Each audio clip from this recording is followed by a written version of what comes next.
Welcome back, Wastelanders, to another journey into the darkest corners of the Fallout universe. Today's story explores a nightmare scenario where the Brotherhood of Steel never formed, where Captain Maxson died in those first crucial hours after the bombs fell. What you're about to hear is the testimony of a soldier who lived through the technological apocalypse that followed. Without the Brotherhood to secure dangerous weapons and preserve crucial knowledge, the Wasteland became a feeding ground for warlords with nuclear arsenals and raiders with energy weapons. This is a world where the Master's unity expanded unchecked, where the Enclave emerged with no organized opposition, where humanity tore itself apart with the very tools that could have saved it. This confession will take you through 60 years of escalating horror, showing you how the absence of one organization led to the complete collapse of human civilization.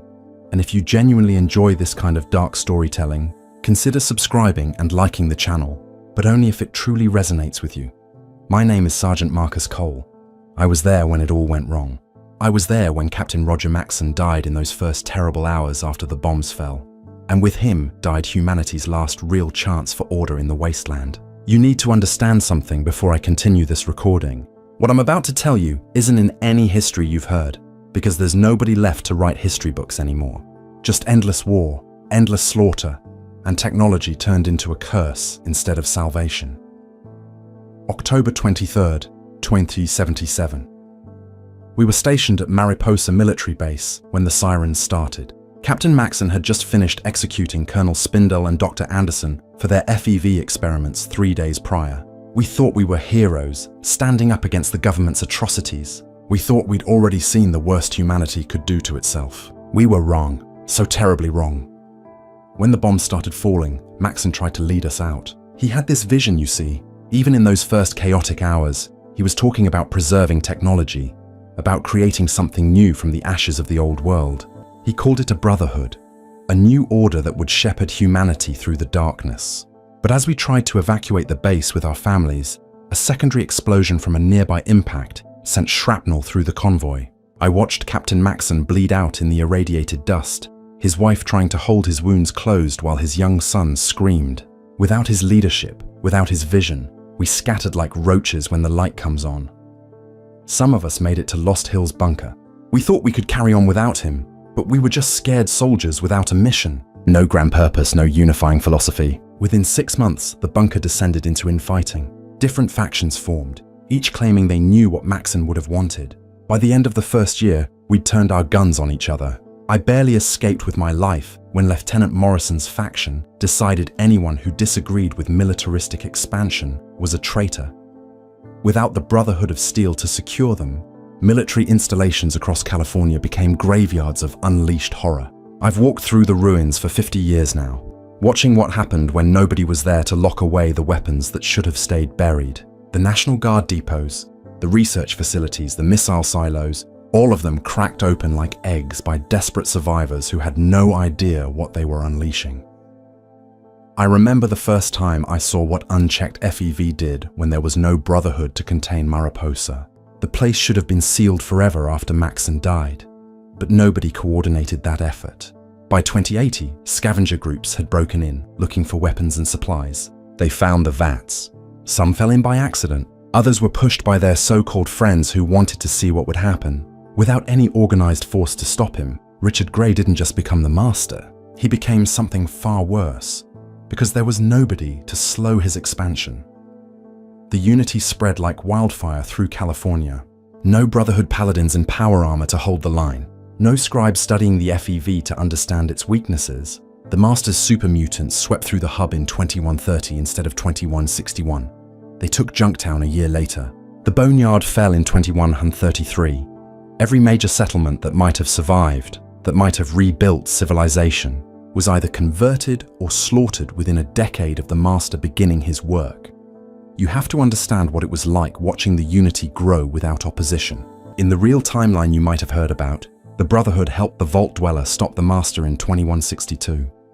But in our world, there was no Brotherhood to provide intelligence, no Vree to discover the sterility of super mutants, no power-armored soldiers to assault Mariposa. The Vault Dweller from Vault 13 tried anyway. Brave soul that they were. I found their body outside the cathedral, torn apart by Nightkin. Their vault's location was extracted from their dying mind by the Master's psychic interrogation. Vault 13 fell 2 weeks later. Every single resident was dipped or killed. The Master didn't need to wait decades to perfect his army because there was nobody systematically destroying his operations. By 2140, the Unity controlled everything from the ruins of Bakersfield to the outskirts of what used to be San Francisco. But that wasn't even the worst of it. Without the Brotherhood hoarding technology and keeping it from the wrong hands, every 2-bit warlord with enough guns could raid a military depot and come out with energy weapons. The Great Khans found a cache of plasma rifles in 2095.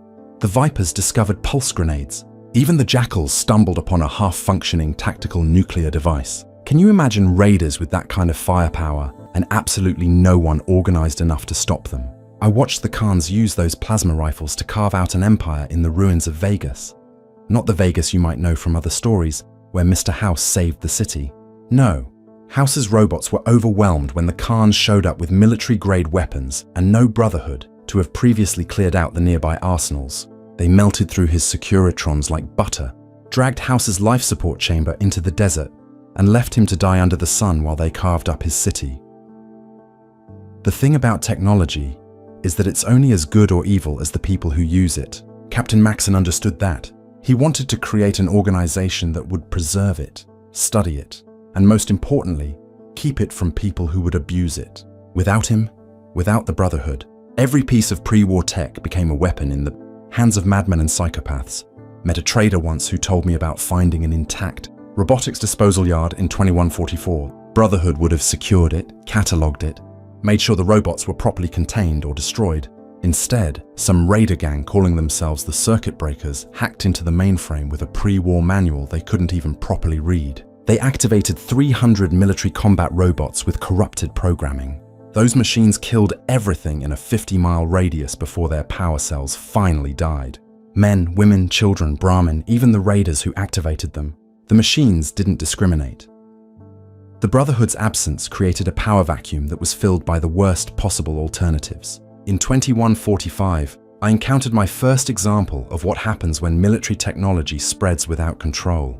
A group of former Vault dwellers from Vault 15 had found an abandoned military convoy. Inside were crates of experimental pre-war weapons, including something called the Molecular Disruption Field Generator. They didn't know what it was. They just knew it looked valuable. They sold it to a merchant who sold it to a warlord named Rex Hammer, who fashioned himself the Emperor of the Wastes. Rex didn't understand the science either, but he had a former Enclave deserter in his ranks who knew enough to make it operational. The first time Rex used it was against a settlement that refused to pay tribute. I was passing through the area 2 days later. Where the settlement had been, there was just glass. Smooth green glass for a quarter mile in every direction. The molecular disruption had literally disintegrated everything organic and fused the sand into that horrible smooth surface. You could still see the shadows of people burned into it like those old photographs from when the bombs first dropped. Rex used that weapon 6 more times before it overloaded and took him and half his army with it. But by then the damage was done. Other warlords had seen what pre-war tech could do, and the race was on to find the biggest, most destructive weapons possible. Without the Brotherhood to secure these sites first, it became a free-for-all that made the Great War look like a border skirmish. The year 2150 marked what survivors started calling the Age of Iron Madness. Every month brought new horrors as another cache of weapons was discovered and immediately used. I saw a group of tribals accidentally activate a pre-war weather control station.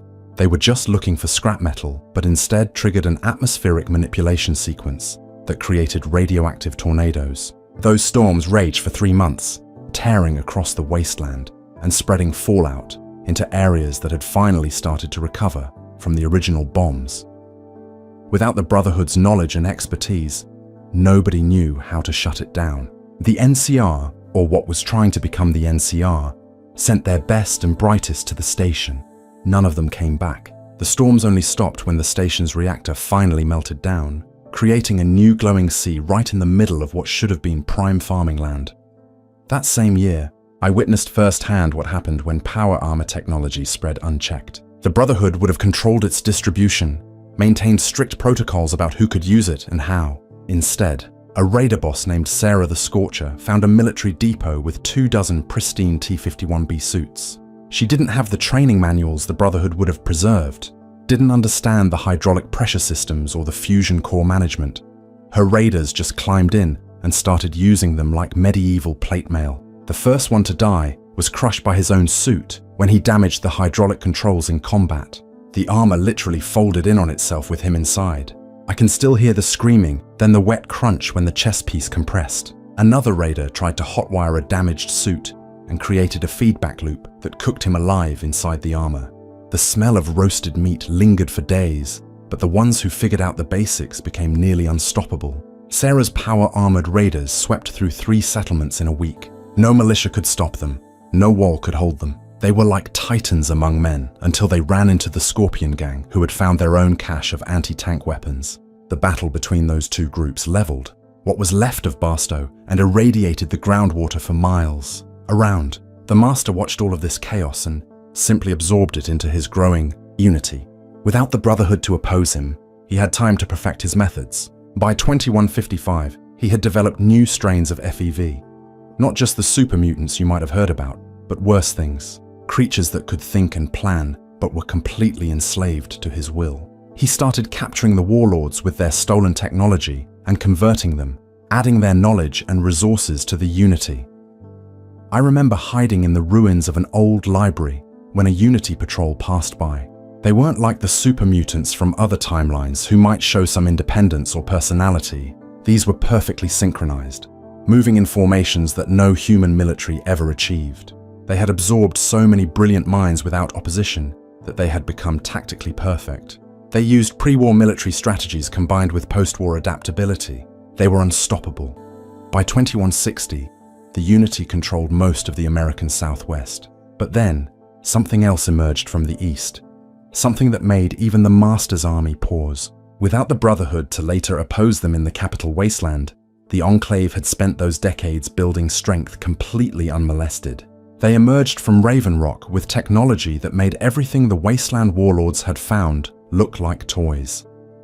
The first Enclave battalion I saw was in 2161. Full power armor, vertibirds, energy weapons that could vaporize a super mutant in one shot. They called themselves the legitimate government of America and demanded immediate surrender from everyone they encountered. When settlements refused, they deployed chemical weapons that made FEV look merciful. I watched them gas the town of Shady Sands with something that turned every living thing into a puddle of organic soup within minutes. Plants, animals, humans, all reduced to the same grey sludge that they then burned with flamers to prevent contamination. The Enclave's expansion west and the Unity's expansion east inevitably collided. When they met in 2162, it was like watching 2 tsunamis crash together.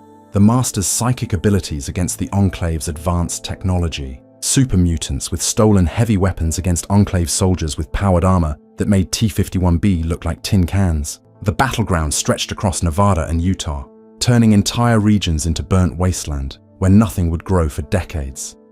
I tried to stay clear of the major battles, but you couldn't escape the aftermath. Refugees flooded every corner of the wasteland that wasn't already controlled by one faction or another. Entire communities picked up and fled, only to run into other groups doing the same thing. Violence broke out over water, food, and safe ground. Without any stabilizing force like the Brotherhood would have been, it was pure chaos. The smaller warlords took advantage of the chaos. While the Unity and Enclave were focused on each other, every raider gang and petty dictator made grabs for territory and technology. I saw a group of tribals break into a medical research facility and accidentally release a pre-war biological weapon that had been contained since the bombs fell. The Blue Death, they called it, because of how it turned your skin before you died. It swept through refugee camps and killed thousands before finally burning itself out. There was this moment in late 2162 when I thought maybe the two titans would destroy each other and give humanity a chance to rebuild. The Master had launched a massive assault on the Enclave's forward base, while the Enclave responded with a tactical nuclear strike on the cathedral, but both survived. The Master had spread his consciousness across multiple locations, and the Enclave had bunkers that could withstand direct hits. They just kept fighting, kept escalating, kept destroying everything in between them. The technology they threw at each other was beyond comprehension. The Enclave deployed something called Forced Evolutionary Virus Curling 13, an aerosol weapon designed to kill anyone with any genetic mutation. which by then was almost everyone in the Wasteland. The Master responded by releasing creatures I don't have names for, things that violated every law of nature and science. Multi-headed monstrosities that could spit acid that melted power armor, floating beings of pure psychic energy that could drive Enclave soldiers insane inside their helmets. Merchant I traveled with for a few months told me about finding a pre-war library that had somehow survived intact. Inside, he found books about something called the Brotherhood of Steel, described as a future military order dedicated to preserving technology and knowledge. He laughed at the idea. "Can you imagine," he said, "anyone being organized enough to do that in this hellscape?" I didn't have the heart to tell him that we were living in the world where that organization never formed. By 2165, the war between the Unity and the Enclave had created what survivors called the dead zones. Entire states where the combination of biological weapons, radiation, and worse things made human life impossible. I tried to cross through what used to be Arizona once. The ground itself was hostile. Plants that moved and attacked. Air that burned your lungs even through a gas mask. Water that glowed purple and dissolved anything organic it touched. I turned back after 2 days and considered myself lucky to escape with my life. The few independent settlements that remained were forced to make impossible choices. Submit to the Unity and be transformed into super mutants. Submit to the Enclave and be eliminated as genetic impurities. Or try to stay hidden and pray that neither side found you before they destroyed each other. Most chose wrong. The graveyards of failed settlements stretched from coast to coast, each one a monument to the absence of any stabilizing force in the Wasteland. I met a group of Vault dwellers from Vault 8 in 2166. In another timeline, they might have founded Vault City with the help of Brotherhood-traded medical technology. In our world, they emerged to find super mutants and Enclave forces fighting literally above their doorstep. Half were killed in the first hour. The rest scattered. Their Geekik was captured by raiders who tried to use it as a weapon and ended up creating a localized ecological disaster that transformed 50 square miles into hostile jungle that ate anyone who entered. The absence of the Brotherhood created cascading failures throughout the Wasteland.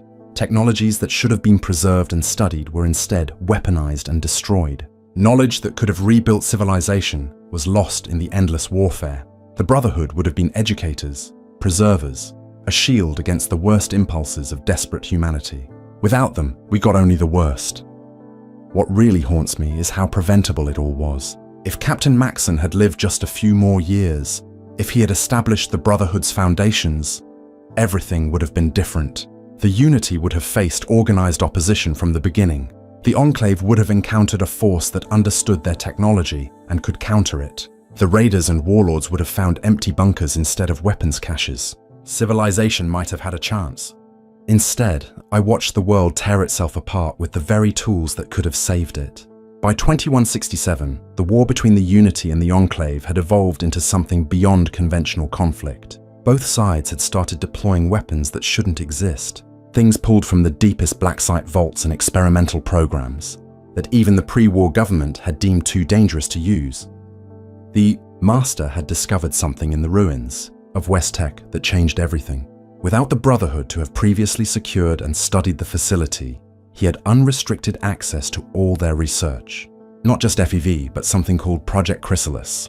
I only learned the name from a dying Enclave scientist who babbled about it in his final moments. The Master had found a way to create psychic amplifiers using modified FEV combined with pre-war neural interface technology. He could now control his armies from hundreds of miles away, seeing through their eyes, feeling through their bodies.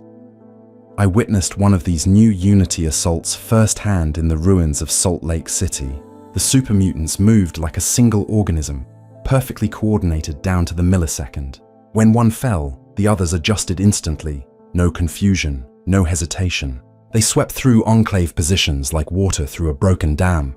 The Enclave's superior firepower meant nothing when every shot that missed was instantly communicated to every Unity soldier, who adjusted their approach accordingly.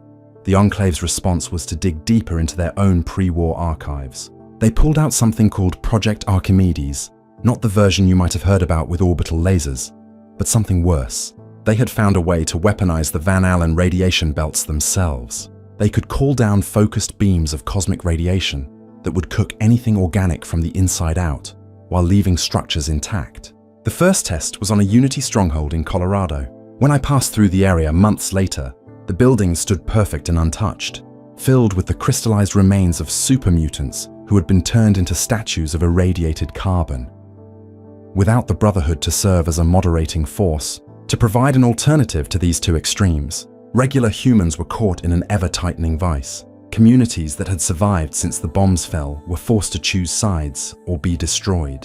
I stayed with a group in the Mojave who tried to remain neutral. They lasted exactly 13 days before an Enclave patrol found them. The officer didn't even ask questions. He just looked at the radiation scanner, saw that everyone had trace mutations from decades of Wasteland exposure, and ordered the settlement burned. The technology kept escalating because there was nobody to say, enough, nobody to secure and study these weapons instead of immediately deploying them. In 2168, a raider gang stumbled into a cache of pre-war autonomous combat drones while both major powers were distracted. These weren't the iBots or Mr. Handys you might know.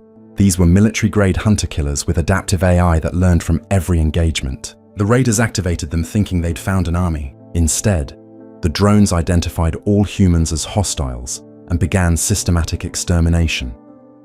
For 3 months, those drones carved a path of death across the wasteland.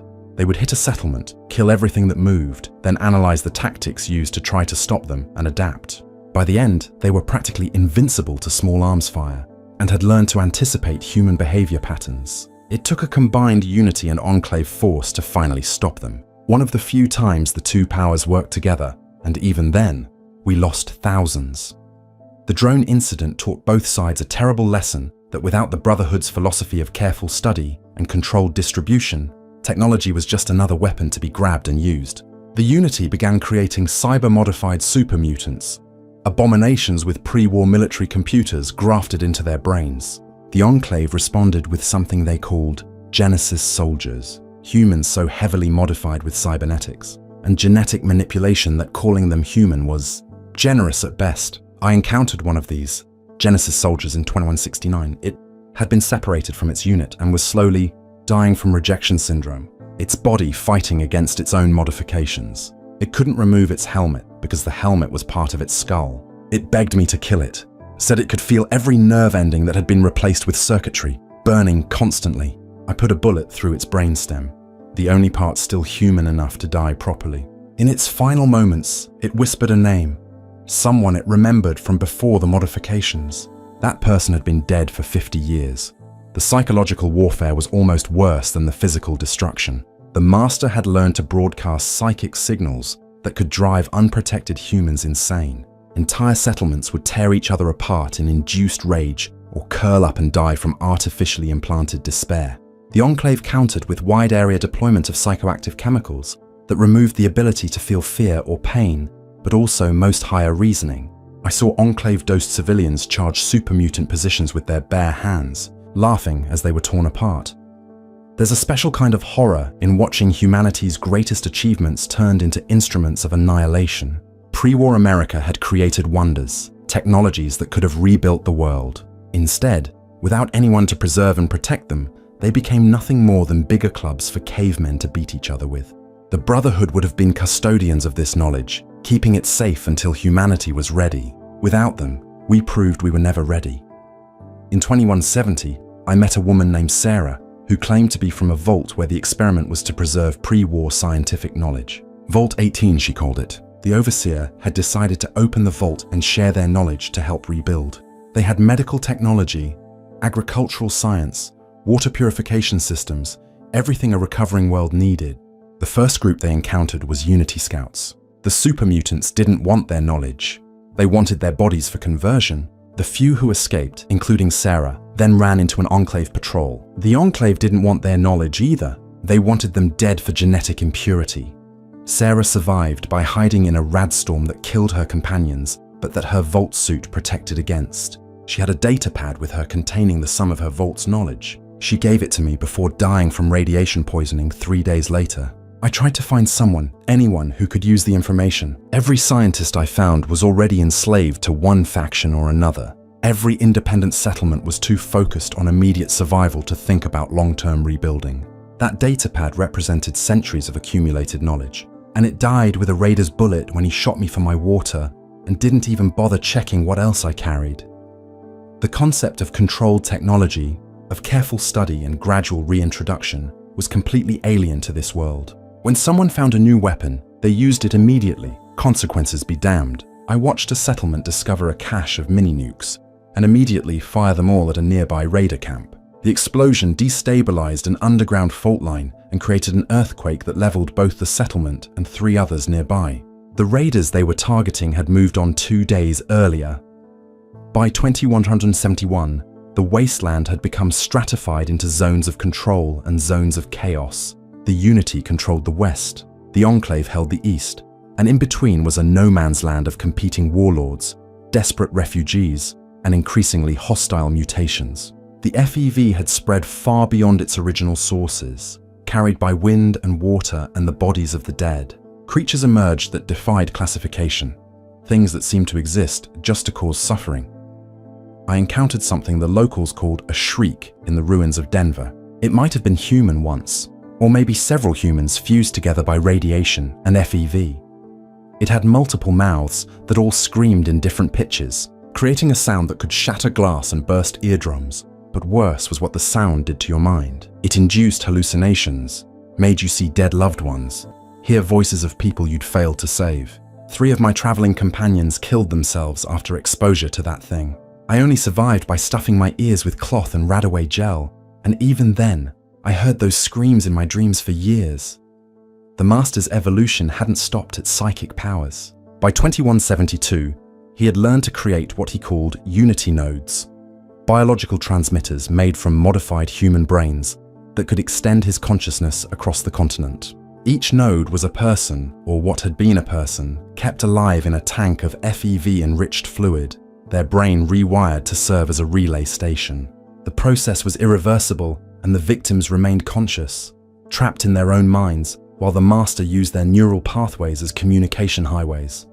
I found one of these nodes by accident in an abandoned hospital. The screaming led me to it, though the sound came from speakers, not the node itself. Its vocal cords had been removed, but someone had rigged a pre-war voice synthesizer to its pain centers. Every nerve firing was translated into sound. When I found the courage to look closer, I saw the eyes tracking my movement. Still aware, still present, still suffering. I destroyed the node with thermite, the only mercy I could offer. The Master lost communication with 12 battalions that day, but I like to think I saved 1 soul. The Enclave's counter-evolution was no less monstrous. They had developed something called Protocol 7, a systematic program to create the perfect post-human soldier. They would take children, the younger the better, and begin modifications that would continue for years. Skeletal reinforcement, organ redundancy, neural acceleration, sensory enhancement. By the time they reached adulthood, if you could call it that, they were living weapons programmed with absolute loyalty to the Enclave's cause. I met one who had escaped, or been allowed to escape, as some kind of test. She looked maybe 16 but told me she was 27. Her bones had been replaced with a titanium composite that made her nearly unbreakable, but caused constant pain as her muscles had to work harder to move the heavier skeleton. Her eyes had been replaced with advanced sensors that could see in perfect darkness, but gave her migraines in normal light. She couldn't eat normal food because her digestive system had been modified to process a specific nutrient paste the Enclave produced. She was slowly starving to death in a world full of food she couldn't digest. She told me about the training, about being forced to kill other Protocol 7 subjects who showed weakness or defiance, about the neural conditioning that made disobedience physically painful, about the drugs they pumped into them to suppress emotional responses. She had broken free when a Unity psychic attack had disrupted her neural implants, giving her just enough autonomy to run. But freedom, she said, was just a different kind of prison, when you've been turned into something that can't exist without your captor's infrastructure. The war created its own ecosystem of horror. Scavengers who followed battles to strip the dead found that both sides had begun booby-trapping corpses with biological weapons. Touch the wrong body, and you'd be infected with a designer plague that would spread to your entire group before showing symptoms. The Unity's dead would sometimes reanimate, not as ghouls, but as something worse, driven by residual psychic commands to continue fighting.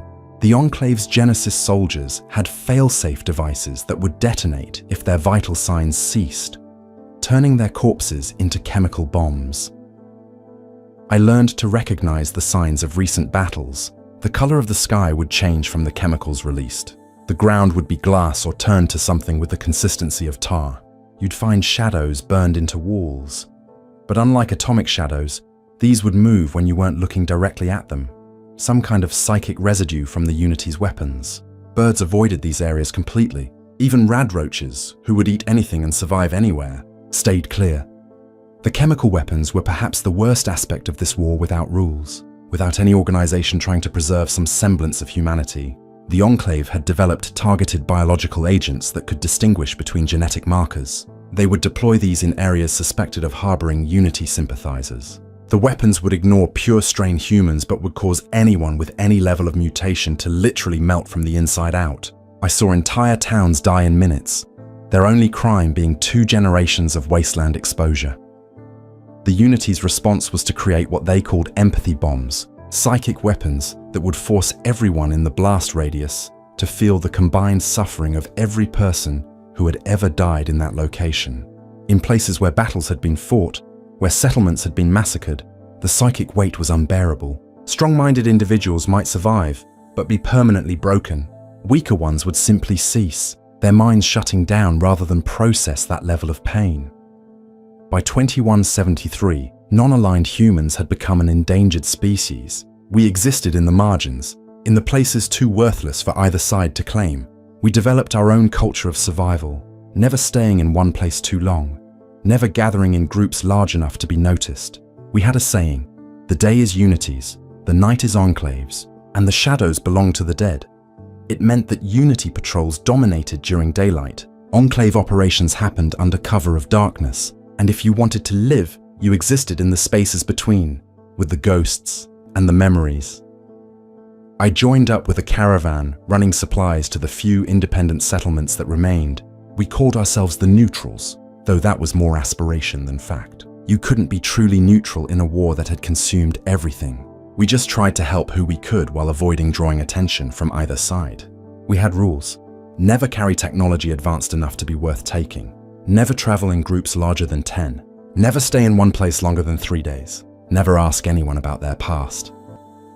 The caravan's leader was a ghoul named Marcus, who had been around since before the war. He remembered when the bombs fell, remembered the years immediately after when people still thought rebuilding was possible. He told me once that the saddest part wasn't the death or the destruction. It was watching humanity have every tool it needed to recover and choosing to use those tools to destroy each other instead. The Brotherhood, he said, reading from some old military documents he'd found, was supposed to prevent exactly this scenario. We were making a supply run to a settlement called Hope Springs in late 2173 when we encountered something that changed my perspective on the entire war. It was a crashed vertibird, Enclave markings, but old, from their first expansion out of Raven Rock. Inside we found records, detailed documentation of the Enclave's original plans before the war with the Unity began. They hadn't intended to fight anyone. Their original plan was to rebuild America through careful introduction of preserved pre-war technology and government structure. The records showed they had extensive files on something called the Brotherhood of Steel, a predicted post-war organization that their simulations showed would be their primary ideological opponent. They had planned for decades of careful maneuvering against this Brotherhood, strategies for conversion or elimination of Brotherhood chapters, ways to acquire Brotherhood-held technology. Except the Brotherhood never formed, and without that expected opposition, the Enclave had accelerated their timeline, emerging too early, too aggressive, triggering the war with the Unity that might have been avoided if they'd had a stabilizing opponent to plan against. It's ironic, isn't it? The Enclave had prepared for an enemy that never existed, and in doing so, created a worse conflict than they ever anticipated. Without the Brotherhood to serve as a counterbalance, they had no framework for measured response, no reason to develop diplomatic solutions, no need to consider anything but total domination. They became the monster they had prepared to fight. The Unity had undergone a similar evolution. The Master's original plan, according to captured documents and the ravings of converted humans, had included provisions for dealing with Brotherhood interference. He had expected organized resistance from power-armored soldiers. expected to lose certain battles, expected to need to adapt and negotiate. Without that resistance, he had grown beyond his original constraints, becoming something that even his original personality, Richard Gray, would have found abhorrent. I need to tell you about what I found in the ruins of what should have been the NCR capital. In the timeline that never was, Shady Sands would have become the heart of a new nation, helped along by Brotherhood trade and protection agreements. In our world, it was a graveyard of melted glass and twisted metal, destroyed in the crossfire between Unity and Enclave forces in 2174. But underneath the ruins, in a vault that had been built by the town's founders, I found records that changed everything I understood about our lost future. The vault contained correspondence between settlement leaders across California from 2100 to 2140. They had been trying to organize, trying to create something like the NCR on their own. Letter after letter discussed trade agreements, mutual defense pacts, agricultural exchanges. They were so close to succeeding. But every attempt at unification failed when raiders with military weapons would attack gathering sites, or when the growing Unity would absorb key settlements. One letter, dated just weeks before Shady Sands fell to the Master, pleaded for someone, anyone, with military knowledge to help organize a defense. The writer mentioned hearing old military broadcasts about a Brotherhood of Steel, but couldn't find any trace of such an organization. The worst part was finding the children's school in that vault. They had been teaching kids about democracy, about laws, about rebuilding civilization. The last lesson on the blackboard, still readable after all these years, was about civic responsibility. Those children were probably among the first taken by the Unity, their developing minds perfect for the Master's psychic conversion process. What do you think really happened to those children after the Unity took them? Drop your thoughts in the comments. I'd like to know if I'm the only one who feels this way. By 2175, the technology unleashed in the war had begun to affect the very fabric of reality in some places.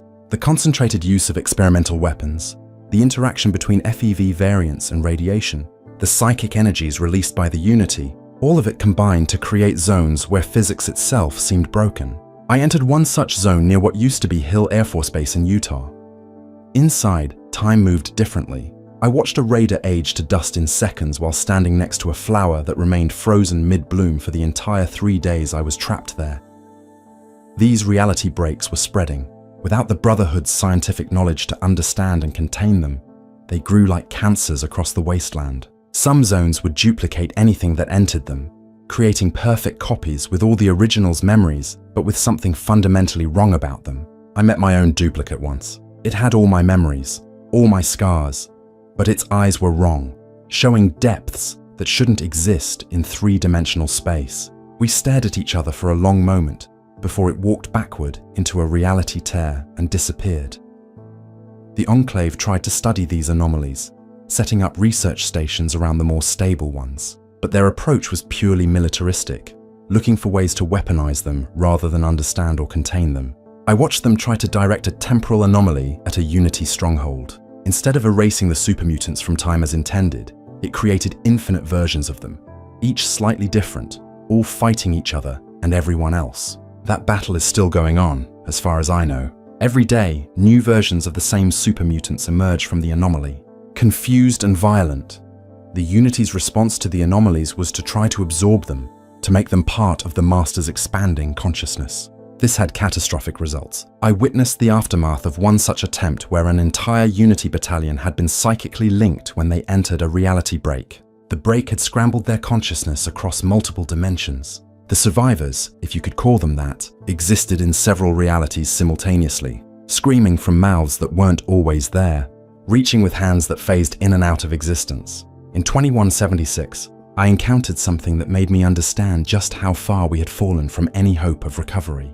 It was a group of children, born after the war, who had never known anything but this chaos. They had developed their own survival strategies that were horrifying in their pragmatism. They would deliberately infect themselves with minor FEV strains to gain enough mutation to be ignored by Unity forces while maintaining enough human appearance to avoid Enclave extermination. They practiced scarification that mimicked radiation burns to appear less valuable as test subjects.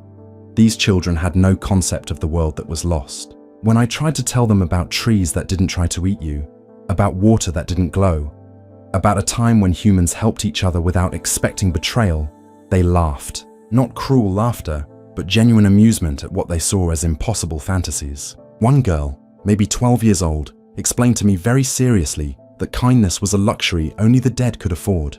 She had burns across half her face from an Enclave chemical attack, and fingers fused together from a Unity conversion attempt that had been interrupted. She was the group's leader because she had survived the longest, all of 15 years. The knowledge that should have been preserved was being lost daily. I met an old woman who claimed her grandmother had been a nuclear engineer before the war. She had tried to pass down the knowledge orally, but each generation understood less, until all that remained were cargo cult rituals around maintaining reactors that no longer functioned. They would perform elaborate ceremonies, precise movements that had once been safety protocols, but without understanding why. When raiders attacked their settlement, she died trying to protect books she couldn't read, believing they contained power she couldn't access. Without the Brotherhood's archival efforts, languages themselves began to fragment and die. Technical terminology became mysticism. Scientific principles became religious doctrine. I stayed with a tribe that worshipped something they called the Holy Electromagnetic Spectrum, which was their corrupted understanding of pre-war radio technology. They believed that proper prayers broadcasted on certain frequencies would bring salvation. They had a functional ham radio but used it only for religious ceremonies, never realizing it could be used for communication. The biological weapons deployed by both sides had created new forms of suffering that shouldn't exist. The Enclave released something they designated Compound J99X in early 2177.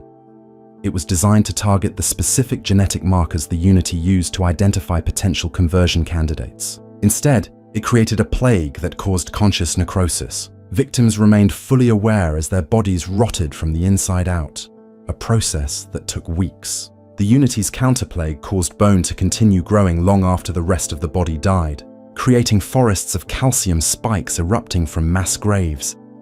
I need to tell you about Paradise Valley because it represents everything we lost when the Brotherhood never formed. It was a settlement founded in 2145 by Vault Dwellers, Wastelanders, and even some peaceful super mutants who had broken free from the Unity. For 30 years, they had remained hidden, developing their own sustainable community. They had recovered pre-war agricultural techniques, built water purifiers, even established a school and medical facility. They were proof that cooperation was possible, that the cycle of violence could be broken. The settlement's leaders had actually tried to establish something like the Brotherhood themselves. They called it the Order of Preservation, dedicated to recovering and protecting beneficial technology while keeping weapons secured. They had a small library of technical manuals, a workshop for maintaining equipment, even a primitive code of ethics about technology use. For 3 decades, they had slowly expanded their influence, helping nearby settlements, sharing knowledge freely. I arrived at Paradise Valley in summer of 2177, just 2 days after it had been discovered by both the Unity and the Enclave simultaneously. The two forces had begun fighting in the valley, using the settlement as a battlefield. The residents tried to evacuate, but there was nowhere to go. The Unity wanted to convert them for their knowledge. The Enclave wanted to execute them for harboring mutants. In the crossfire, everyone died. The library burned. The water purifiers were destroyed. The last member of their Order of Preservation died trying to save a single book from the flames, a manual on sustainable farming. I pulled him from the fire, but it was too late.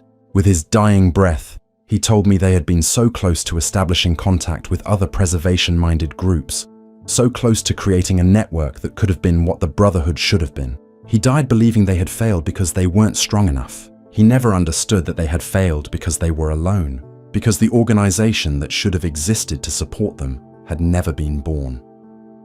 The escalation of weapons technology had reached points that pre-war scientists had only theorized about. The Unity deployed something called a consciousness bomb in 2178, a psychic weapon that didn't kill, but instead merged the minds of everyone in its radius into a collective hallucination.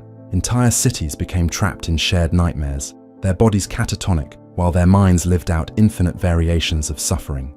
The Enclave's response was the deployment of antimatter weapons, devices that deleted matter from existence entirely. Where these weapons struck, nothing remained, not even atoms, just voids in reality that slowly collapsed in on themselves. I saw one of these antimatter strikes hit a Unity convoy. There was no explosion, no sound, just suddenly nothing where hundreds of super mutants had been. But the void left behind was wrong. Light bent around it. Time moved strangely near it. Things that got too close were pulled in and ceased to exist. Animals knew to avoid these voids instinctively, but humans, desperate for resources, would sometimes try to establish settlements near them, not understanding the danger until people started vanishing. The wildlife had adapted to the technological hellscape in ways that would have been fascinating if they weren't so terrifying. Radstags had developed the ability to sense electromagnetic fields, fleeing areas before energy weapons fire. Brahmin near Unity territories showed signs of rudimentary psychic shielding, their two heads allowing them to maintain sanity against mental attacks. Mole rats had learned to dig networks specifically to avoid detection by Enclave sensors. Even bloatflies had evolved, some variants carrying modified FEV that they spread with every sting. By late 2178, I had started keeping account of the different ways I'd seen humans die: vaporization, dissolution, temporal displacement, psychic overload, genetic unraveling, molecular disruption, conscious petrification, recursive duplication, dimensional shearing. The list went on. Each death was someone's parent, child, lover, friend. Each represented knowledge lost, stories untold, potential unrealized. The Brotherhood would have stood against this wholesale slaughter of human potential. Instead, we got efficiency in extinction. The few remaining independent settlements had developed increasingly desperate survival strategies. Some turned to worship of the competing powers, forming cults around the Unity or the Enclave, hoping that devotion would spare them. It never did. Others dug deep, creating underground communities that tried to wait out the war. Most were buried alive when surface battles destabilized their tunnels. A few tried to preserve knowledge and culture, hiding books and art in caches they hoped future generations would find. If you've ever wondered what choice you would make in a situation like this, tell me in the comments. I'll be reading them. I met a man in 2179 who claimed to be collecting stories, trying to preserve the oral history of the Wasteland before everyone who remembered the early days died. He had hundreds of accounts recorded on holotapes, stories of the first days after the bombs, of settlements that tried and failed to organize, of technologies discovered and lost. He believed that someday, someone would need these stories to understand what went wrong. I helped him bury the collection in a lead-lined vault in the mountains. As far as I know, it's still there, waiting for a future that might never come. The war had created its own economy of horror. Slavers sold humans to both sides, not caring if their cargo would be converted or executed. Organ harvesters followed battles, taking what they could from the dead and dying to sell to anyone trying to maintain their humanity through replacement parts. Information brokers traded in rumors of weapon caches or safe zones, most of which were traps or long destroyed. Even hope itself became a commodity, with con artists selling fake maps to non-existent sanctuaries. The psychological toll was perhaps worse than the physical destruction. I watched communities that had survived over a century of post-war hardship simply give up. Entire settlements would perform mass suicides rather than wait for either army to find them. Parents would mercy kill their children rather than risk them being taken for conversion or experimentation. The phrase "better dead than fled" became common, meaning it was better to die fighting than become a refugee in the no-man's lands. In early 2180, I witnessed something that still haunts my dreams. The Unity and Enclave had developed weapons specifically designed to counter each other's advantages. The Unity created what they called null zones, areas where technology simply stopped functioning. Power armor became dead weight, energy weapons wouldn't fire, even basic electronics failed. The Enclave soldiers trapped in these zones, dependent on their advanced equipment, died gasping in suits they couldn't open, cooked by reactors they couldn't shut down. The Enclave's counter was worse. They developed a biological agent that severed psychic connections. When deployed against Unity forces, it didn't just cut them off from the master, it left them aware of what they had become. Super mutants suddenly confronted with the memories of their human lives, with the full knowledge of what had been done to them and what they had done to others. The suicide rate among affected Unity forces was absolute. Not one chose to live with that knowledge.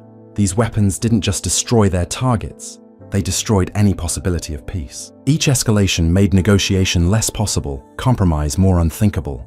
The Brotherhood would have served as a neutral party, a mediator with the strength to enforce ceasefires. Without them, there was no one both sides respected enough to broker peace.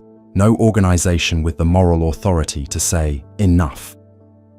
The war could only end when one or both sides were completely destroyed. The environmental damage was approaching irreversibility. The water table across the continent was contaminated with FEV variants, chemical weapons, and radiation. Plants that grew in contested areas were toxic to all life. The very air in some regions had become hostile, carrying spores and viruses designed to seek out and destroy specific genetic markers. Weather patterns had been disrupted by the constant use of energy weapons and atomic detonations. Acid rain was the norm. Clean water was a myth. The sky hadn't been blue in living memory. I found myself wondering if this was always inevitable, if humanity was always doomed to destroy itself with its own creations. But then I would remember Captain Maxon's last words, reported by the few soldiers who escaped that first day. He had spoken about responsibility, about the duty of the strong to protect the weak, about knowledge as a sacred trust. Even dying, he had tried to establish principles that could have saved us all. If only he had lived another day, another hour, even another few minutes to formally establish his brotherhood. By 2181, I had stopped thinking of myself as human.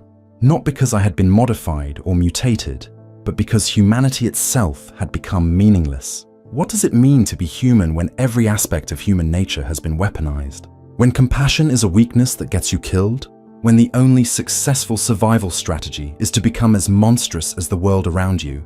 The Brotherhood would have preserved not just technology, but the idea that humanity was worth saving. Without them, we had forgotten why we should survive at all. The final phase of the war between the Unity and the Enclave began when both sides simultaneously discovered something in the ruins of NORAD's Cheyenne Mountain Complex. Neither would ever reveal what they found, but the effect was immediate and catastrophic. Both powers redirected their entire focus to controlling that single location.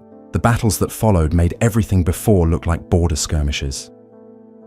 I was 200 miles away when the first assault began, and I could still feel the ground shaking. The Unity sent wave after wave of super mutants, each one carrying tactical nuclear devices they would detonate if killed. The Enclave responded with orbital strikes, calling down tungsten rods from pre-war satellites that impacted with the force of atomic bombs, but without the radiation. For 3 days, the mountain was transformed into hell itself. The weapons deployed in that battle defied description. The Unity unleashed something they called the Void Caller, which opened temporary portals to somewhere else. Things came through those portals that weren't from our reality. Geometric shapes that hurt to perceive. Sounds that existed as physical objects. Creatures of pure entropy that dissolved anything they touched into probability clouds. The Enclave's response was to activate a pre-war defense system that turned the entire mountain into a massive electromagnetic pulse generator, frying anything electronic within 500 miles, including their own forces. When the battle finally ended, neither side had won. The mountain had been transformed into something else entirely, a massive crater filled with energies that shouldn't exist. Anyone who looked directly at it would experience temporal displacement, seeing their own past and future simultaneously until their mind couldn't process it anymore. The few survivors from both armies fled, broken and insane, babbling about things that human language couldn't express. That battle marked the beginning of what survivors called the unraveling. Both the Unity and the Enclave had exhausted their reserves, pushed their technologies beyond breaking points, sacrificed their best and brightest for a prize that might not have even existed. The careful structures both had built began to collapse. Unity forces without the Master's direct control reverted to base instincts, becoming roving bands of cannibalistic mutants. Enclave installations lost power one by one as their infrastructure failed without maintenance. I encountered a group of Enclave soldiers in late 2181 who had been cut off from their command structure. Without orders, without purpose, they had continued their last mission, which was to patrol a section of highway that no longer existed. They had been walking the same 10-mile stretch for months, executing anyone they encountered for trespassing on government property. Their power armor was failing, servos grinding with every step, but they couldn't stop. The conditioning went too deep. They would patrol until they died. Similarly, I found Unity converts who had been severed from the Master's psychic network. They retained their intelligence but had lost all sense of identity. They would approach humans and ask, "Who am I? What was my name?" When no one could answer, they would become violent, as if beating the information out of someone would restore their lost selves. One grabbed me, a super mutant who might have been female once, and begged me to tell her if she had ever been loved. I couldn't answer. How could I? She crushed my ribs before another survivor shot her in the head. The collapse of both powers didn't bring peace. It brought chaos of a different kind. Every petty warlord with ambitions saw opportunity in the power vacuum. But now they had access to weapons and technology that neither the Unity nor the Enclave had managed to secure before their fall. A raider gang found a warehouse full of Enclave chemical weapons. A slaver consortium discovered Unity psychic amplifiers. A tribal confederation stumbled upon a pre-war biological warfare laboratory that both major powers had somehow missed. The year 2182 saw the rise of what I call the inheritor warlords, those who claimed succession from either the Unity or the Enclave. They wore the symbols, used the rhetoric, but understood nothing of the ideologies they claimed to represent. One called himself the New Master and tried to create his own FEV mutants using bathroom chemistry and radiation. The results were abominations that died in agony within hours, but not before spreading multiple plagues he had accidentally created. Another declared herself President of the True Enclave and began genetic purity tests that consisted of measuring skull shapes and eye colors based on pre-war fashion magazines she had found. Those who failed were burned alive as genetic deviants. The fact that she herself was obviously mutated, with scales covering half her body from radiation exposure, seemed lost on her followers, who were mostly raiders looking for an excuse to kill and pillage with ideological justification. The environment had become actively hostile to human life. I traveled through regions where the grass would try to burrow into your skin, where rain would burn through metal, where the very air would crystallize in your lungs if you breathed too deeply. These weren't intentional weapons anymore, just the result of so many different technologies and biological agents interacting in ways no one had predicted or could control. Food became increasingly impossible to find. Plants were either toxic or carnivorous. Animals were mutated beyond recognition, their meat poison even when cooked. Water sources were contaminated with FEV, radiation, chemical weapons, biological agents, and things that didn't have names. I survived on pre-war rations when I could find them, each can a little lottery of botulism or sustenance. Many weren't as lucky. Cannibalism became so common, it wasn't even hidden anymore. I need to tell you about the children born during these years because they represent the final death of hope. Those who survived birth were usually mutated in ways that made their parents abandon them. I found nurseries in abandoned vaults, where babies had been left to die because they had too many eyes, or not enough limbs, or skin that was transparent showing all their organs. The few who were raised grew up in a world where violence wasn't just common, but mandatory for survival. They didn't play, they practiced killing techniques. They didn't have dreams, they had strategies. In 2183, I met a group of teenagers who had formed their own tribe. They had no memory of the world before the Unity Enclave War, no concept that things had ever been different. They had developed their own language, a mixture of military terminology from both sides, and words for concepts that didn't exist before. They had a word, vrashek, that meant to kill someone you love to prevent them from suffering worse. They used it casually, discussing who had vrasheked whom like discussing the weather. These children had also developed their own technology, cobbled together from battlefield salvage. They created weapons that were crude but effective, armor made from super mutant skin and enclave plating, drugs distilled from irradiated plants that would let them fight through mortal wounds. They had no interest in rebuilding civilization because they had no concept of what civilization meant. When I tried to explain cities and governments and laws, they asked why anyone would make themselves so vulnerable. The knowledge of the old world wasn't just being lost, it was being actively destroyed. I watched a group burn a library for warmth. Thousands of books turned to ash because they were easier to burn than trying to find wood. Technical manuals were used as toilet paper. Historical documents were torn up for kindling. Even when people found valuable information, they often couldn't read it. Literacy was becoming rare. Why learn to read when every moment spent on education was a moment not spent on survival? Religious movements sprouted and died like mushrooms after rain. The Church of the Atom had mutated into dozens of schisms, each preaching their own version of nuclear salvation. The followers of the Master believed the Unity's creator would return in a new form. The Enclave purists insisted that genetic purity could still be achieved through ritual purification that usually involved lethal amounts of radiation. New cults emerged weekly, each offering their own explanation for the apocalypse and their own path to salvation, all of them violent. I spent time with one cult that worshipped the anomalies, believing them to be doorways to better worlds. They would conduct ceremonies where volunteers would walk into reality breaks, hoping to be transported to paradise. None ever returned, but the cult interpreted this as success. They grew increasingly aggressive in their recruitment, eventually forcing people into anomalies at gunpoint, convinced they were saving souls. I escaped when they decided my negative energy was preventing the doorways from opening properly. The concept of medicine had devolved into superstition and agony. Healers were usually just people who had survived enough injuries to know what might not kill you immediately. Surgery was performed with scavenged tools and no anesthesia except alcohol or worse. I watched a man have his leg amputated with a plasma cutter while biting down on a piece of super mutant leather. He survived the surgery, but died from infection 3 days later, because the only antibiotics available were pre-war drugs that had long since expired and become toxic. Mental health was never even considered. Post-traumatic stress was universal. Everyone had nightmares. Everyone had seen family die horribly. Everyone had done things they couldn't live with, but had to in order to survive. Suicide rates would have been astronomical if anyone had bothered to count. People would just walk into radiation zones, or pick fights they couldn't win, or simply stop eating. It was called going quiet, and was considered a reasonable life choice. By 2184, I had begun to notice patterns in the chaos, signs that something even worse was coming. The anomalies were growing, merging with each other, creating larger zones where reality simply didn't function properly. The various FEV strains in the environment were combining in ways that created new forms of mutation spontaneously.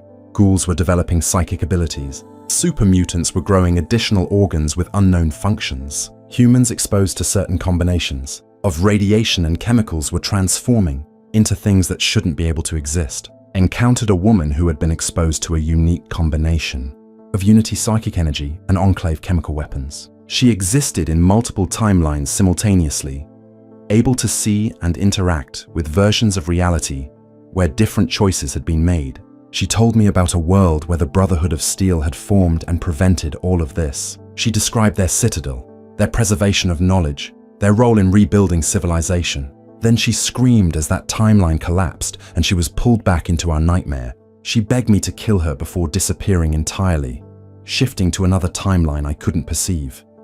The wildlife had evolved beyond recognition. Deathclaws had developed camouflage abilities that made them nearly invisible. Cazadores had somehow acquired the ability to lay eggs in living hosts that would hatch and consume the host from inside while keeping them alive and conscious. Mirelurks had grown to massive sizes and developed a hive intelligence that allowed them to coordinate attacks across hundreds of miles. Even radroaches had become dangerous, some variants developing acidic secretions that could eat through power armor. Trade had completely collapsed. There was no currency that everyone accepted, no safe routes between settlements, no trust between traders. Bartering was done at gunpoint, each party ready to kill the other if they felt cheated. I watched a man trade his daughter for 3 cans of pre-war food, then shoot the buyer and take his daughter back along with the food. This was considered a successful business transaction. The only law was strength, and strength was measured in how much suffering you could inflict. Leaders weren't chosen for wisdom or competence, but for cruelty and ruthlessness. I saw a settlement where the mayor was a child, maybe 14, who had killed the previous mayor with her bare hands. She ruled through terror, having anyone who questioned her fed to the pack of feral ghouls she kept as pets. When I left, she was planning to attack a neighboring settlement not for resources, but because she was bored. Language itself was breaking down.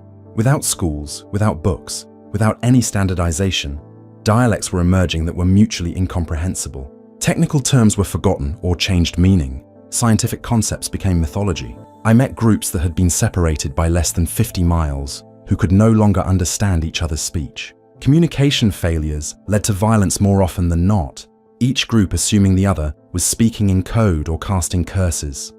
By late 2184, I had started to document everything I could, knowing that someone needed to record how we had fallen so far, but even that was nearly impossible. Paper was rare and valuable for fire. Ink was non-existent. I carved notes on walls, on metal sheets, on anything that would last. Most of it was destroyed by weather, by animals, by people who didn't want reminders of what they'd lost. The last scientific expedition I knew of was organized by a group calling themselves the Seekers of Truth. They believed that somewhere in the ruins was the key to reversing everything. Some pre-war miracle technology that could fix the FEV, neutralize radiation, close the anomalies. They gathered the few remaining people with scientific knowledge and set out for a rumored intact laboratory in Montana. I heard later that they had found the lab, but it was guarded by security systems that killed most of them. The survivors discovered that the miracle technology was just theoretical research that had never been tested. They burned the lab down in their despair. If this story has kept you listening this far, and you want more of these dark confessions from the Wasteland, hit that subscribe button. It tells me someone out there is still paying attention to warnings like these. The year 2185 brought the final revelation that broke whatever remained of my spirit.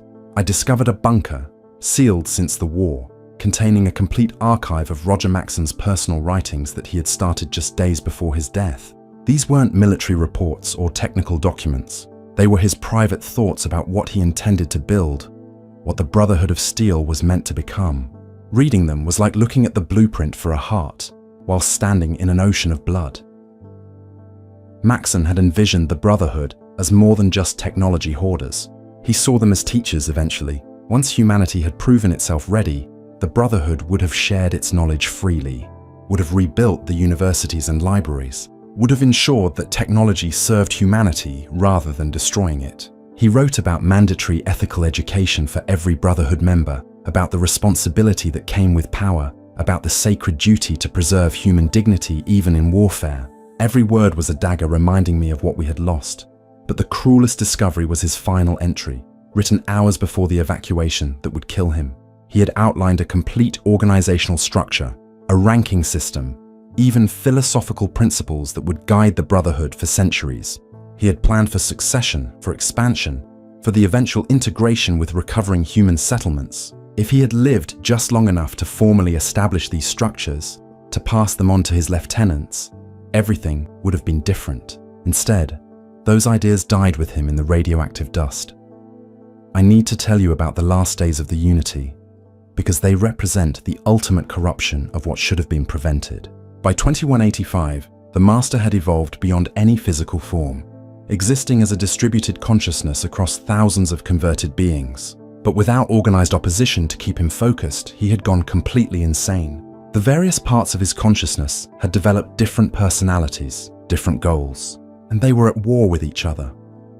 I witnessed a battle between two Unity factions, both claiming to serve the true Master. One believed in forced evolution through FEV, the other through cybernetic enhancement. They tore each other apart with weapons and abilities that should have been used to rebuild the world. Super mutants with mechanical limbs fought bio-enhanced abominations, while both screamed the same devotional prayers to a Master who no longer existed as a coherent entity. The ground where they fought is still toxic, will be for centuries, saturated with so many different contaminants that no life can exist there. The Enclave's final days were no better. Without central command, individual bases had declared themselves the legitimate government and were actively fighting each other. I watched two Enclave battalions, both claiming to represent the true America, deploy chemical weapons against each other over a disagreement about the proper interpretation of pre-war constitutional law. They gassed each other with their own genetic purity weapons, dying by the thousands for principles they no longer understood. The environmental collapse accelerated beyond any possibility of recovery. The water cycle had been completely corrupted. Rain carried FEV, snow was radioactive, rivers ran with chemicals that dissolved organic matter on contact. The few remaining clean water sources were guarded by those strong enough to hold them, and they would rather destroy them than let them fall into enemy hands. I watched a warlord poison his own well with enough radiation to kill a city, rather than let attackers capture it. He died of thirst 3 days later, satisfied that he had denied his enemies victory. Food production had become impossible. The soil was dead, poisoned by decades of chemical and biological weapons. Nothing would grow except mutated fungi that were more likely to eat you than be eaten. The few remaining Brahmin were dying of diseases no one could identify or treat. Even radroaches were becoming scarce, unable to adapt to the increasingly hostile environment. Cannibalism wasn't just common, it was becoming the only reliable food source. I met the last farmer in North America in late 2185. He had managed to keep a small greenhouse running using pre-war technology, growing actual vegetables in carefully controlled conditions. He had defended it for 40 years against raiders, mutants, and worse. When I found him, he was dying. Radiation sickness finally catching up after decades of exposure. He showed me his greenhouse, his life's work, 20 square meters of actual food plants. As we watched, the glass cracked from another distant explosion and contaminated air rushed in. The plants withered and died in minutes. He took his own life rather than watch them rot. The children born in these final years weren't human in any sense we would recognize. Constant exposure to environmental mutagens meant that baseline humans were extinct. Everyone was mutated to some degree. I saw babies born with translucent skin, their organs visible and glowing. Children with extra limbs that moved independently, as if controlled by different minds. Teenagers who aged at different rates in different parts of their bodies, with child faces on elderly bodies, or ancient eyes in infant skulls. These new generations had no concept of the past. To them, the world had always been hell. They developed philosophies that would have horrified any pre-war thinker. They believed suffering was the natural state, that peace was a myth invented by the weak, that the only purpose of life was to inflict more damage than you received. They weren't evil, not in any traditional sense. They simply had no framework for understanding good. In 2186, I encountered what might have been the last library in existence. It was guarded by a group of ghouls who had maintained it since the bombs fell. They couldn't read anymore, their minds too degraded by centuries of radiation. But they remembered that the books were important. They had developed elaborate rituals around the library's protection, treating the books as holy relics without understanding their actual purpose. I spent 3 months there, reading everything I could, trying to preserve some fraction of human knowledge. I found technical manuals that explained how to build water purifiers, medical textbooks that could have prevented countless deaths, agricultural guides that could have restored food production. But there was no one left capable of understanding them, no infrastructure to implement them, no society stable enough to benefit from them. The Brotherhood would have preserved this knowledge and slowly reintroduced it. Instead, it molded in a tomb, guarded by creatures who had forgotten how to read. The last battle between organized forces occurred in spring of 2186. The remnants of the Unity and the Enclave, neither more than a few hundred strong, met at what had been the Grand Canyon. The battle lasted 17 minutes. Both sides deployed weapons they didn't fully understand, devices salvaged from arsenals they could no longer maintain. The resulting explosion could be seen from 500 miles away. When the light faded, the Grand Canyon was gone, replaced by a smooth bowl of glass 20 miles across. Nothing survived, not even bacteria. After that, there were no more armies, no more factions, just scattered groups of survivors picking through the bones of the world. The population of North America, which might have recovered into the millions with proper guidance, had fallen below 10,000. Most of those were so mutated, so psychologically damaged, that calling them human was more habit than accuracy. I found a vault in late 2186, Vault 119, that had never opened. Its experiment had been to remain sealed for exactly 110 years, opening in 2187. The door mechanisms were still functional, the reactor still running, everything perfect for the scheduled opening. I managed to access their external communication system and tried to warn them, tried to tell them to stay sealed, that the world outside was worse than any Vault experiment could be. They thought I was part of their test, a Vault Tech psychological evaluation. They said they looked forward to helping rebuild America. I was there when Vault 119 opened on January 1st, 2187. 200 people emerged, healthy, educated, organized, and full of hope. They had preserved pre-war knowledge, had plans for reconstruction, had even maintained a seed vault for restarting agriculture. They lasted 36 hours. The first raider attack came at nightfall. The vault dwellers, trained in pre-war civil defense that assumed cooperative rebuilding, were slaughtered. The raiders didn't even take anything useful, just killed for entertainment and left the bodies to rot.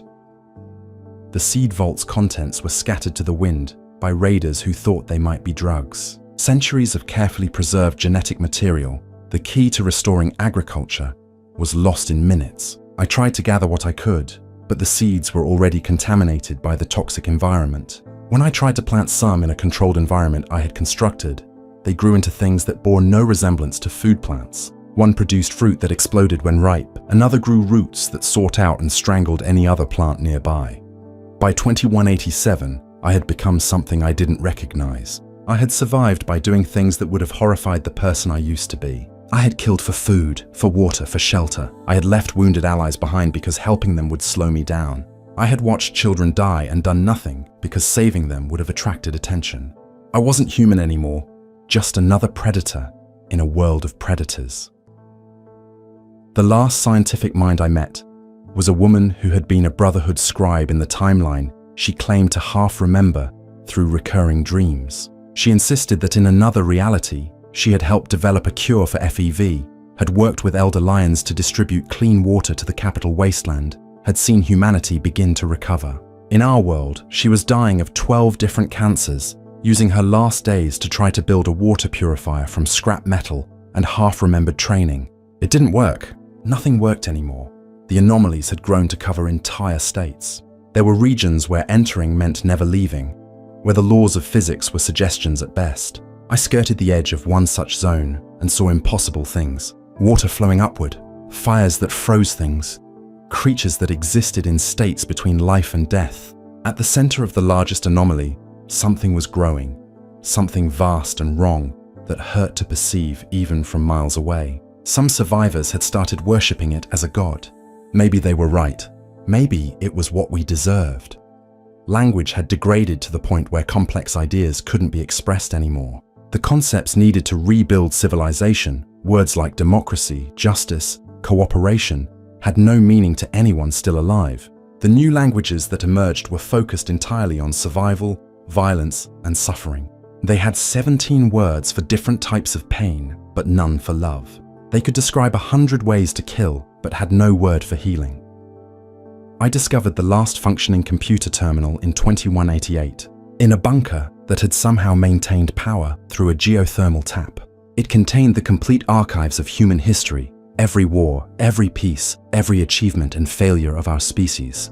I sat there for days, reading about the world that was lost, about the potential we had squandered. The terminal's last entry was a projection created by a pre-war AI, showing what the world could have become if certain key events had occurred, if certain organizations had formed to guide humanity through the darkness. The Brotherhood of Steel featured prominently in every successful projection, not as conquerors or dictators, but as guardians and teachers, slowly helping humanity reclaim its birthright. In every timeline where they existed, civilization recovered within 2 centuries. In their absence, the projections showed exactly what I had witnessed: collapse, devolution, extinction. We were living in the worst-case scenario, the timeline that pre-war scientists had considered so unlikely they barely modeled it. As I record this in 2189, I am the last person I know of who remembers the name Roger Maxson, who understands what the Brotherhood of Steel was supposed to be. The new generations don't even have words for the concepts the Brotherhood would have preserved. They live in a world where technology is magic, where the past is myth, where the future is unimaginable, because it will be exactly like the present, brutal and short. I've hidden caches of information throughout the Wasteland, hoping that someday, somehow, someone will find them and understand. But I know it's futile. Without the framework the Brotherhood would have provided, without the preservation of knowledge and controlled reintroduction of technology, these caches are just more debris in a dead world. The few who might find them can't read. Those who can read won't understand. Those who understand won't survive long enough to use the knowledge. The world is dying, and we killed it. Not with the bombs. Those just started the process. We killed it with every weapon we deployed instead of secured. Every technology we weaponized instead of studied. Every choice we made for power instead of preservation. The Brotherhood of Steel would have been our conscience, our memory, our hope for redemption. Without them, we became monsters, and monsters don't build civilizations. They only destroy them. There's a terrible irony in my survival this long. I've outlived nations, armies, ideologies, and perhaps humanity itself. I've seen the complete collapse of everything our species built over millennia, and through it all, I've carried the knowledge of how easily it could have been prevented. One man, surviving one day longer, establishing one organization, could have changed everything. Captain Roger Maxson and his Brotherhood of Steel weren't just a military order that never formed. They were humanity's last chance, and we lost it to a piece of shrapnel on the first day of the apocalypse. I don't know who might find this recording. Maybe no one. Maybe the world will finally finish dying before anyone does. But if you're listening to this, if somehow, somewhere, humanity gets another chance, remember this. Technology is not your enemy. Ignorance is. Power is not evil, its misuse is. The Brotherhood of Steel understood this. They would have been harsh teachers, but necessary ones. They would have held back progress until we proved we deserved it. They would have been hated and feared and absolutely essential. Without them, we got freedom. The freedom to destroy ourselves absolutely. We got equality, the equality of extinction. We got the wasteland we deserved because we proved we couldn't be trusted with anything better. My name is Sergeant Marcus Cole. I was there when Captain Maxon died.